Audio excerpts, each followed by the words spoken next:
दोस्तों आज की मूवी में हम देखेंगे कि क्या होता है जब पूरी दुनिया की इलेक्ट्रिसिटी एक सोलार फ्लेयर की वजह से चली जाती है। लोग हर चीज के लिए तरसने लगते हैं, हर जगह तबाही फैल जाती है। बिना बिजली के जिंदा रहने के लिए सबको मजबूर होकर पुराने तरीकों का सहारा लेना पड़ता है। ऐसे में एक आदमी योसुकी अपनी फैमिली को बचाने के लिए क्या करता है, ये मूवी उसी की कहानी है। मूवी की कहानी बिजली की रोशनी में जगमगाते टोक्यो शहर को दिखाते हुए होती है। योसुकी अपने ऑफिस में देर रात तक काम कर रहा था। उधर उसके घर में उसकी वाइफ मित्सु के पास एक पैकेट आया था जिसे मित्सु के डैड ने भेजा था और उसमें एक फ्रेश फिश था। मित्सु के डैड फोन करके उसे बोलते हैं कि मैंने तुम्हें एकदम फ्रेश फिश भेजी है, उसे जल्दी ही यूज कर लेना, खाना टेस्टी बनेगा। मित्सु अपनी बेटी यूई को फोन देकर उसके नाना से बात करने के लिए बोलती है, लेकिन यूई को उसके नाना पसंद नहीं, वो बात करने से मना कर देती है। मित्सु भी फिश देखकर परेशान है क्योंकि उसे फिश बनाना नहीं आता। फिश बनाने के लिए कोई उसकी हेल्प भी नहीं करता है क्योंकि सब अपने ही दुनिया में मस्त थे। मित्सु फिश को फ्रिज में रखकर एक कैबेज निकालती है, लेकिन उसमें एक कीड़ा देखकर वो बहुत डर जाती है। तभी उसका बेटा केंजी बर्गर खाते हुए घर में एंट्री लेता है, वो भी बिना किसी से बात किए अपने रूम में जाकर मोबाइल पर अपनी क्रश से बात करने लगता है। इधर दूसरे रूम में उसकी सिस्टर ऑनलाइन शॉपिंग में बिजी है। उसका फोन डिस्चार्ज होता है तो वो उसको चार्ज में लगाकर अपने फ्रेंड से बात करने लगती है।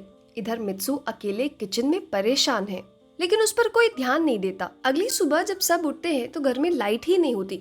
फ्रिज बंद होने से फिश भी खराब हो चुकी थी, किसी का मोबाइल भी चार्ज नहीं था। लाइट ना होने से मित्सु किसी के लिए ब्रेकफास्ट नहीं बना पाती।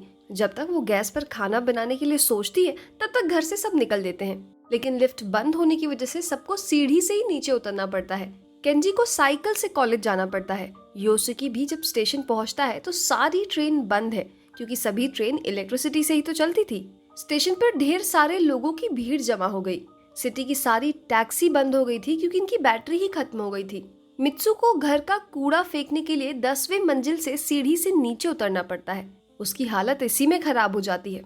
मित्सु के पड़ोसी बताते हैं कि लगता है आज लाइट पूरे दिन नहीं आएगी, इसलिए हमें कैंडल्स लेना पड़ेगा, लेकिन मित्सु तो पैसे ही नहीं लाई है। अब दोबारा 10 मंजिल चढ़ने की उसकी हिम्मत नहीं है। जूई के कॉलेज में बच्चे भी कम आए हैं क्योंकि सारे ट्रांसपोर्टेशन बंद थे। इधर योसुकी पैदल ही ऑफिस पहुंचता है। उसके ऑफिस का ऑटोमेटेड डोर काम नहीं कर रहा था, इसलिए सब उसे तोड़कर अंदर चले जाते हैं, लेकिन अंदर सारे कंप्यूटर्स और फोन लाइट ना होने से बंद पड़े हुए थे। सुपर स्टोर्स पर कैंडल खरीदने के लिए भीड़ लगी पड़ी है। लोग रेडीमेड फूड पैकेट भी खरीद रहे हैं क्योंकि ज्यादातर के पास इलेक्ट्रिक स्टोव है जो कि अब काम नहीं करने वाला था। लेकिन असली दिक्कत तो यह है कि खरीदारी के लिए लोग अपने क्रेडिट कार्ड लेके आए हैं। बिजली के बिना कार्ड वाली मशीन भी काम नहीं कर रही थी। खरीदारी केवल वही लोग कर पा रहे थे जिनके पास कैश है। स्टोर का सामान भी जल्द ही खत्म होने वाला था क्योंकि सिटी में सामान ढोने वाली गाड़ियां बंद पड़ी हुई है। योसुकी के ऑफिस में बिजली वापस आने तक छुट्टी कर दी गई थी। परेशान योसुकी रास्ते में साइकिल खरीदने के बारे में सोचता है क्योंकि पैदल जाने में बहुत मेहनत और टाइम दोनों लगता। लेकिन साइकिल स्टोर पर साइकिल के दाम आसमान छू रहे थे क्योंकि सभी लोग साइकिल खरीदकर उसी से अपना काम चला रहे थे।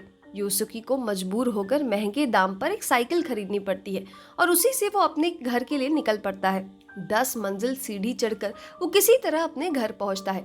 इतनी मेहनत करने से योसुकी की हवा टाइट हो जाती है। अब शाम में सब लोग कैंडल लाइट डिनर करते हैं। योसुकी कैंडल लाइट में भी अपने ऑफिस का काम निपटाता है और उसको काम में लगा देख मित्सु बालकनी से चमकते आसमान को निहारने लगती है। उसे ऐसा करके काफी अच्छा लग रहा था। घर के सारे गैजेट बंद होने से बच्चे भी बहुत परेशान थे। इसी मजबूरी में धीरे धीरे पूरी फैमिली बालकनी में आ जाती है। सबको लगता है कि कल तो लाइट आ ही जाएगी, लेकिन नेक्स्ट डे भी वही हाल रहता है। इलेक्ट्रिसिटी का कोई अता पता नहीं होता। मित्सु को घर के सारे काम खुद ही करने पड़ते हैं क्योंकि बिजली नहीं होने से सारी मशीनें घर की बंद पड़ी थी। योसुकी को घर में रहने की आदत नहीं, इसलिए वो ऑफिस चला जाता है, लेकिन उसका बॉस उसे वहां से भगा देता है कि बिना लाइट के तुम यहाँ क्या झाड़ू लगाओगे।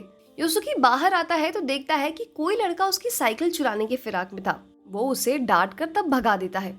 इधर केंजी साइकिल लेकर अपने क्रश के घर के चक्कर लगा रहा था। उसकी क्रश अपनी फैमिली के साथ कहीं जाते हुए दिखाई देती है क्योंकि सिटी में खाने पीने की कमी है।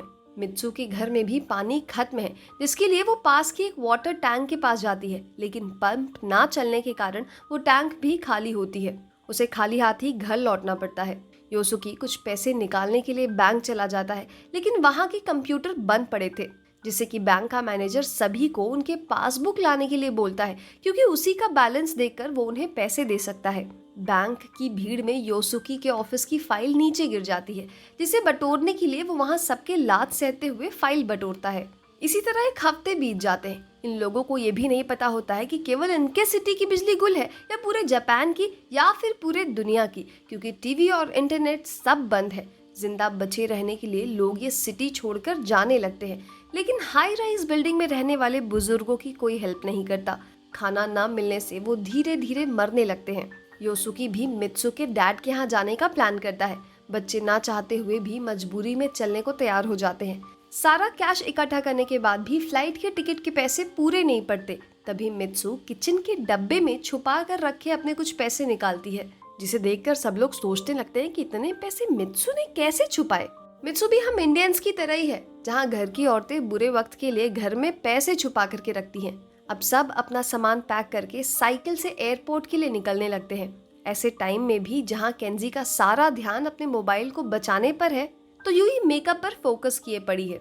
इनके पास 3 साइकिल थी, एक पर केंजी और एक पर यूई, और एक साइकिल पर योसुकी मित्सु को बिठा करके निकल देता है। रास्ते में इन्हें दिखता है कि खाने पीने के सामान सोने के भाव बिक रहे हैं, क्योंकि इस टाइम खेती बंद है।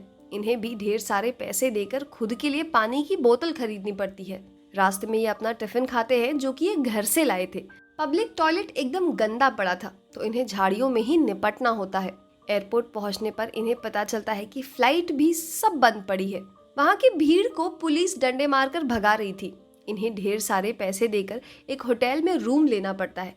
अब ये सब सड़क के रास्ते मित्सु के फादर के गांव पहुंचने का प्लान बनाते हैं। योसुकी को पता है कि इस दौरान उन्हें ढेर सारी प्रॉब्लम होगी, लेकिन इन्हें ये फेस करना ही होगा, क्योंकि कोई और चारा भी नहीं है। बच्चे भी ना नुकुर करते हैं, लेकिन उनके पास भी कोई ऑप्शन नहीं होता है। केंजी और यूई कहीं से एक मैप का जुगाड़ करते हैं, और मित्सु और योसुकी अपनी दारू की बोतल एक दुकानदार को देकर उससे एक साइकिल और थोड़े चावल ले लेते हैं।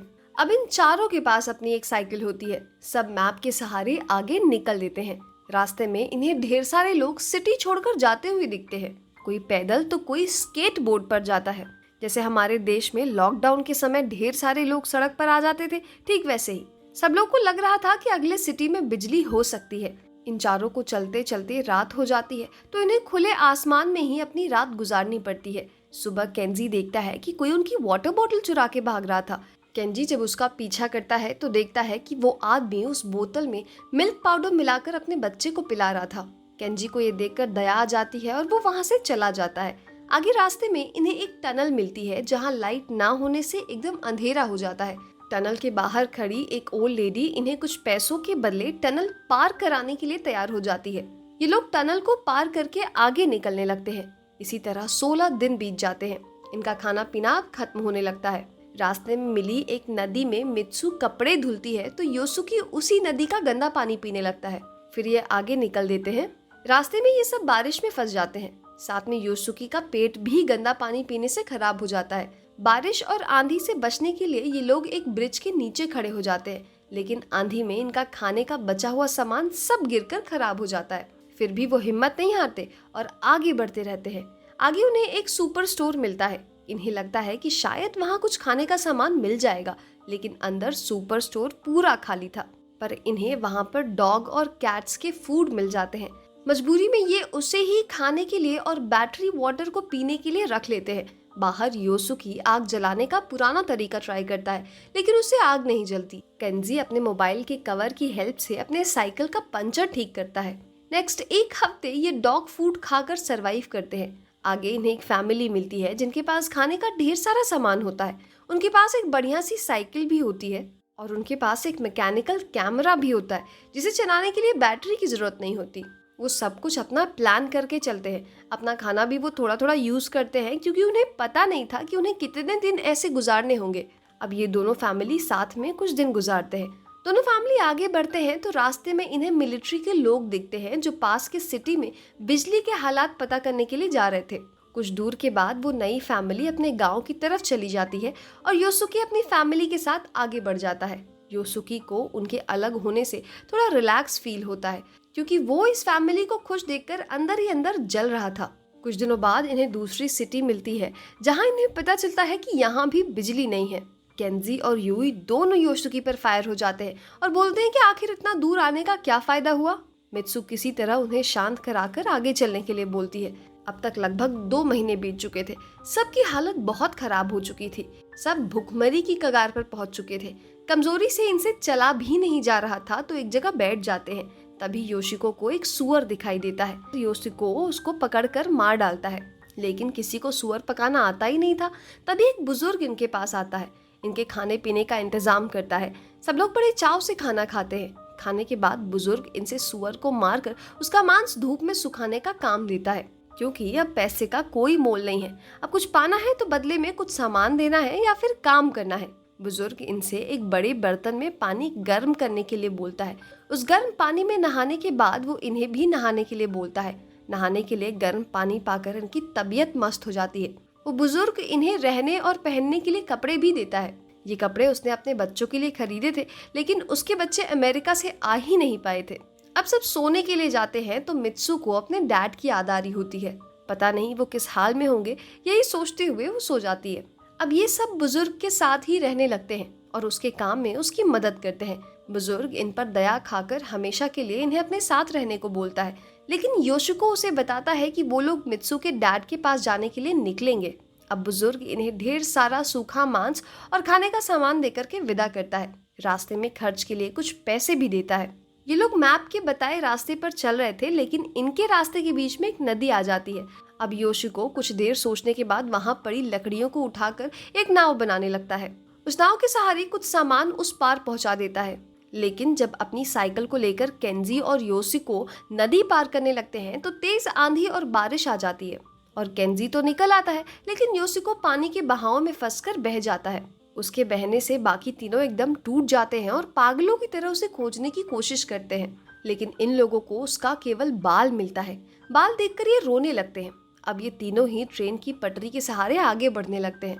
मित्सु अपने बैग में से खाने का सामान निकालती है। उसे एक डॉग को भूखा देखकर उस पर दया आ जाती है, तो उसे वो मांस का एक टुकड़ा दे देती है।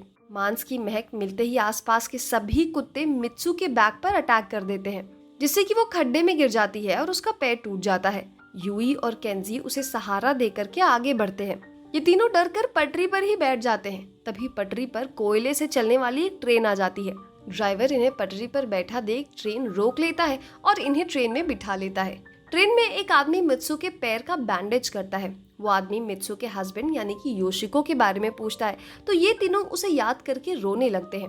इधर योशिको बहकर किनारे पर लग गया था। योशिको थोड़ी देर चलने के बाद एक जगह पर बैठ जाता है। तभी उससे कुछ दूर पर ही वही ट्रेन निकलती है, लेकिन योशिको चाह कर भी आवाज नहीं निकाल पाता क्योंकि उसके अंदर ताकत ही नहीं बची थी। तभी वो इमरजेंसी कैंडल जलाता है, जिसे संयोग से मित्सु देख लेती है और चिल्ला चिल्ला कर ट्रेन रुकवा देती है। केंजी और यूई जाकर योशिको को ट्रेन में लाते हैं। अब इनकी फैमिली फिर से पूरी हो गई थी। मित्सु योशिको को उसका वेग वापस लौटाती है, लेकिन योशिको उन नकली बालों को फेंक देता है क्योंकि अब उसे उसकी कोई जरूरत नहीं थी। तभी ट्रेन छोटी सी टनल में घुसती है और टनल छोटी होने से ट्रेन का सारा धुआं बोगी में ही भर जाता है और सबके चेहरे काले हो जाते हैं। एक दूसरे का चेहरा काला देखकर सब एक दूसरे पर हंसने लगते हैं। अब तक कुल 108 दिन हो चुके थे। ये लोग ट्रेन से उतरकर मित्सु को एक गाड़ी में बिठाकर उसे खींचते हुए आगे बढ़ते हैं, लेकिन आगे कोई शहर ना मिलकर एक समुद्र दिखाई देता है। कुछ देर तक तो ये कंफ्यूज होते हैं, लेकिन कुछ ही देर बाद मित्सु को उसके डैड फिशिंग करते हुए दिखाई देते हैं। सब लोग खुशी के मारे उनकी ओर दौड़ पड़ते हैं। बच्चे भी अपने नाना को देख करके इतने खुश थे जितना पहले कभी हुए ही नहीं होंगे। अब ये सब साथ में रहने लगते हैं। योशिको और केंजी फिशिंग करते हैं। मित्सु अपने डैड के साथ खेती में हेल्प करती है और यूई कपड़े बुनने का काम सीख लेती है। अब ये सब एकदम मस्त होकर नेचर के नजदीक होकर लाइफ बिता रहे होते हैं। लगभग 2.5 साल बीत चुके हैं। इस दौरान बिजली की कमी से दुनिया के ढेर सारे लोग मर चुके हैं। तभी अचानक से एक दिन इन्हें अपने गांव में पब्लिक स्पीकर से आवाज आती सुनाई देती है। ये लोग बाहर निकल कर देखते हैं तो पता चलता है कि गांव में बिजली फिर से वापस आ गई है। सालों बाद बिजली देखकर ये सोच में पड़ जाते हैं। फिर से टोक्यो जैसे शहरों की लाइफ नॉर्मल होने लगती है। फिर से वही आपाधापी वाली लाइफ शुरू हो जाती है। टीवी चैनल और सोशल मीडिया पर इतने दिनों तक लाइट ना होने के कारण डिबेट शुरू हो जाती है।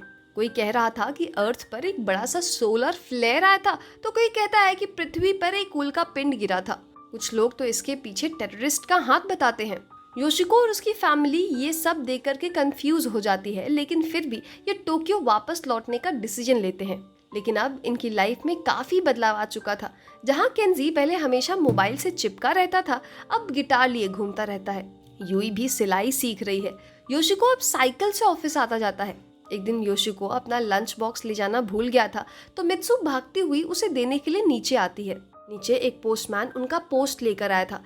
इस पोस्ट को देख करके दोनों हैरान रह जाते हैं, क्योंकि इसमें वही फोटो थी जो उस फैमिली ने रास्ते में अपने मैकेनिकल कैमरे से क्लिक की थी। 2.5 साल बाद भी उस फैमिली को इनके बारे में याद था। ये सोचकर इनके चेहरे पर मुस्कान तैर जाती है और बहुत ही खूबसूरती से एक बड़ा सा मैसेज देते हुए ये मूवी यहीं पर खत्म हो जाती है। Thank you for watching.